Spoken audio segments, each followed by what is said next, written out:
नमस्ते, सत श्री अकाल, आदाब। मैं एडवोकेट हरी लाइव पुर्तगाल हैरी की तरफ से आप सभी का स्वागत करता हूं। दोस्तों, ये वाली वीडियो मैंने इन जनरल क्वेरीज के लिए बनाई हुई है। फैमिली यूनिफिकेशन की मैंने 2 वीडियो डाली हुई थी, जिसके ऊपर मुझे लोगों ने पूछा कि सर अभी भी क्या हम फैमिली अप्लाई कर सकते हैं पुराने लॉ के अकॉर्डिंग, या लॉ में नए चेंजेस हैं 1.5 साल के बाद जो करना था आपको, या पहले कार्ड से नहीं कर सकते थे, तो क्या वो है या नहीं।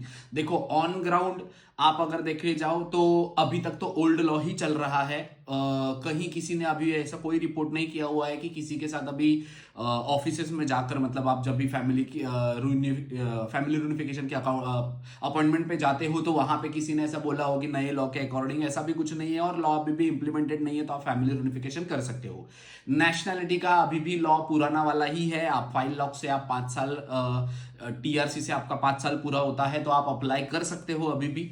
और एक नया मैं यहाँ पे चीजें देख रहा हूँ कि आईमा का अचानक से, मतलब मैंने एक आर्टिकल पढ़ा जो मैं आपको भी दिखाना चाहूंगा कि इस आर्टिकल में यहाँ पे आईमा वालों ने बोला हुआ है कि आईमा वालों ने जो है 3,87,000 केसेस जो पेंडिंग केसेस थे वो डिसाइड कर दिए हैं, जिसमें कि उन्होंने 59 केसेस को रिजेक्ट किया हुआ है। 59,000 केसेस को रिजेक्ट किया हुआ है। तो ये है ऑफिशियल डेटा जो उन्होंने शेयर किया हुआ है। मैं द पोर्तुगल न्यूज से ही पढ़ रहा हूँ, ठीक है। ये आर्टिकल उन्होंने बोला हुआ है। देखो, लोग उन्होंने बोला है कि 2024 से जब से फाइल लॉक बंद हुई है, तो जो 59,000 लोगों का रिजेक्शन हुआ है वो इसलिए हुआ है, मतलब most of them are entered the country under illegal conditions that law of the time no longer permitted. तो इसकी वजह से उन्होंने रिजेक्ट भी किया हुआ है, ऐसा उनका कहने का ये है कि इतना रिजेक्ट कर दिया है उन्होंने, ठीक है। इसके साथ साथ एक और डेटा मुझे वहां पे पता चला कि जो डेटा उन्होंने आईमा वालों ने ये किया, तो उन्होंने बोला कि 101 मिलियन यूरोस उनको ऑपरेटिंग कॉस्ट आया है जी इसमें, ठीक है। और उन्होंने रेवेन्यू जो कमाया हुआ है वो 62 मिलियन का कमाया हुआ है, सिर्फ इमिग्रेंट से टीआरसी देने के लिए सिर्फ 62 मिलियन कमाए इन्होंने, आईमा वालों ने। और टैक्स आपका जो सोशल सिक्योरेंस में जाता है वो वखरा है, जो फिनेंस में जाता है वो वखरा है। और इसमें उन्होंने बोला है the revenue cost of the family unification do not yet included. अभी उसमें उन्होंने फैमिली यूनिफिकेशन के कॉस्ट प्रोसेस तो इंक्लूड किए ही नहीं है। तो आप सोच लो कि मतलब ये मेरे नजर में आया, तो मैं बस बताना चाहता था इसमें कि सिस्टम ये है कि आईमा वालों ने कमाई तो धड़ल्ले से करी है, बहुत ज्यादा। कार्ड देने के टाइम पे जब भी कार्ड देने को आया तो वो बोल रहे कि इलीगली आए हो आप, वैसे आए हो ना, वैसे आए हो ना, वैसे आए हो।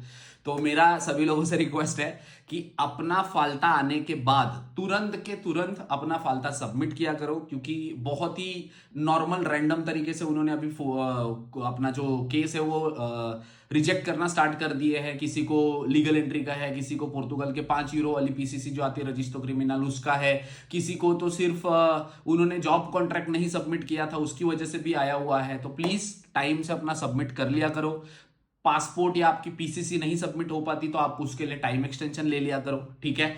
तो लॉस जो मैंने बताया आपको कि पुराने वाले ही चल रहे हैं, तो आप उसके अकॉर्डिंग कर सकते हो, वो कोई प्रॉब्लम नहीं है।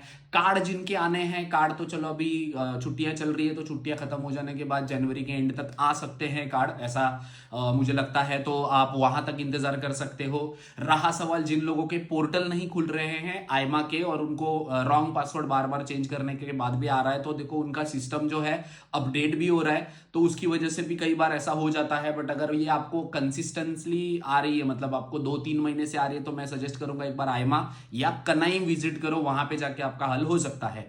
कई लोगों के ईमेल रजिस्ट्रेशन नहीं है, उसके लिए भी मैं सजेस्ट करूंगा कि पोर्टल से अगर नहीं हो पा रहा है तो किसी कनाई में चले जाओ, और कनाई में जाकर आप उनसे वहां पे बात कर सकते हो। तो ये इन जनरल चीजें हैं जो मैंने आपको बता दी है।